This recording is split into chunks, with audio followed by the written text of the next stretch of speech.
বিদেশি এবং বাংলাদেশি ব্যক্তি মিলে যদি যৌথভাবে বাংলাদেশে কোনো লিমিটেড কোম্পানি খুলতে চায়, সেক্ষেত্রে উক্ত বিদেশি ব্যক্তির কোন কোন ডকুমেন্ট লাগবে বাংলাদেশে একটি লিমিটেড কোম্পানি খোলার জন্য, সে ব্যাপারে আজকের ভিডিওতে আলোচনা করার চেষ্টা করব। তো এখানে আপনারা একটি সার্টিফিকেট অফ ইনকর্পোরেশনের কপি দেখতে পাচ্ছেন। এই কোম্পানিটি হচ্ছে গলফ শিল্ড এনার্জি কোম্পানি লিমিটেডের সার্টিফিকেট অফ ইনকর্পোরেশন, এবং এই কোম্পানিটি একটি যৌথ মালিকানাধীন কোম্পানি। এখানে বাংলাদেশি মালিকও আছে এবং বিদেশি মালিকও আছে। তো এই কোম্পানির যদি মেমোরেন্ডামে আমরা যাই, সেখানে আর্টিকেলস অফ অ্যাসোসিয়েশনের কপিটি আপনারা এখানে দেখতে পাচ্ছেন। তার যদি একটু নিচের দিকে নামি, সেখানে দেখতে পাবো যে এই কোম্পানির কারা কারা মালিক রয়েছে। এখানে দেখতে পাচ্ছেন 1 নম্বর মালিক হচ্ছে পারভেজ আলম, ওনার জাতীয়তা হচ্ছে বাংলাদেশি। একই সাথে 2 নম্বর মালিক হচ্ছে দিবায়া জ্যোতি সিনহা, ওনার মালিকানা দেখতে পাচ্ছেন ইন্ডিয়ান। তো একজন বাংলাদেশি, আরেকজন ইন্ডিয়ান, এবং আরেকজন 3 নম্বর হচ্ছে সাইফ উল্লাহ, উনি বাংলাদেশি।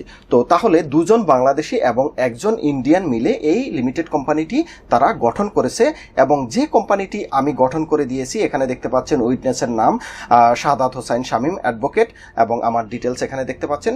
তো এই কোম্পানিটি আমরা গঠন করেছি, এবং এই কোম্পানির গঠনের বাস্তবিক অভিজ্ঞতার আলোকে আপনাদের সাথে আজকের ভিডিওতে আলোচনা করব যে একটি যৌথ মালিকানাধীন কোম্পানি খুলতে গেলে বিদেশি ব্যক্তির কোন কোন ডকুমেন্ট দিতে হয়। তো বিদেশি ব্যক্তির যে ডকুমেন্টগুলো দিতে হয়, তার মধ্যে প্রথমটি হচ্ছে উক্ত বিদেশি ব্যক্তির পাসপোর্টের কপি দিতে হবে। দ্বিতীয় ডকুমেন্ট হচ্ছে তার পাসপোর্ট সাইজের ছবি দিতে হবে।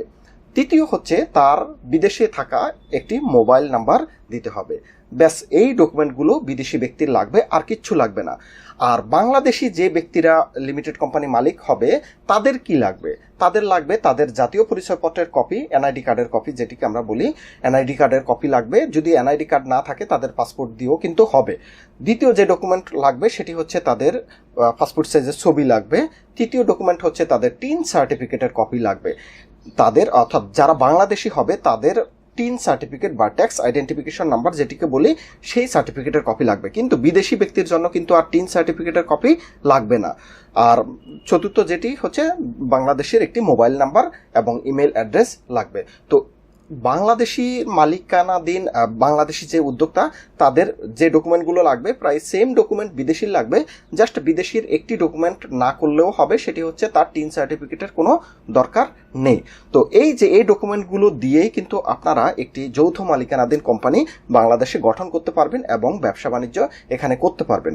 তো আমি আপনাদেরকে দেখিয়েছি যাতে বিদেশি উদ্যোক্তারা যাতে বাংলাদেশে সহজেই বাংলাদেশে বিনিয়োগ করতে পারে, তা এবং বাংলাদেশে কিন্তু বিদেশিদের জন্য বিনিয়োগ করার পথ কিন্তু খুব সহজ। আপনারা যারা বাংলাদেশে উদ্যোক্তা আছেন, অনেক ক্ষেত্রেই বিদেশি ইনভেস্টররা বাংলাদেশে ইনভেস্ট করতে চায়, কিন্তু কোন প্রসিডিউরে ইনভেস্টমেন্ট করবে সেই কনসেপ্ট আপনাদের না থাকার কারণে কিন্তু আপনারা ব্যক্তিগতভাবেও কিন্তু অনেক বিদেশি ইনভেস্টরকে বাংলাদেশে নিয়ে আসতে পারেন না। সুতরাং আপনারা বিদেশি ইনভেস্টরদেরকে অবশ্যই উৎসাহিত করবেন। বাংলাদেশে ইনভেস্টমেন্ট করার প্রক্রিয়া খুবই সহজ, আমরা যাবতীয় সহযোগিতা অবশ্যই আপনাদেরকে করব।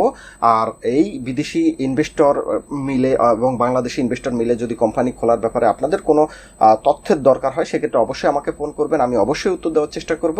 ভিডিও দেখার জন্য সবাইকে ধন্যবাদ। আল্লাহ হাফেজ।